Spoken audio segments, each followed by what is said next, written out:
بسم اللہ الرحمن الرحیم۔ شروع اللہ کے نام سے جو بڑا مہربان نہایت رحم والا ہے۔ اِنَّا أَنزَلْنَاهُ فِي لَيْلَةِ الْقَدْرِ وَمَا أَدْرَاكَ مَا لَيْلَةُ الْقَدْرِ۔ ہم نے اس قرآن کو شب قدر میں نازل کرنا شروع کیا، اور تمہیں کیا معلوم کہ شب قدر کیا ہے؟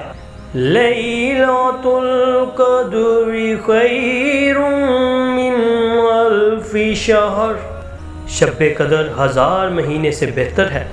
تنزل الملائکۃ والروح فیہا بإذن ربہم سلام ہی حتی مطلع الفجر۔ اس میں روح العالمین اور فرشتے ہر کام کے انتظام کے لیے اپنے پروردگار کے حکم سے اترتے ہیں۔ یہ رات طلوع آفتاب تک امان اور سلامتی ہے۔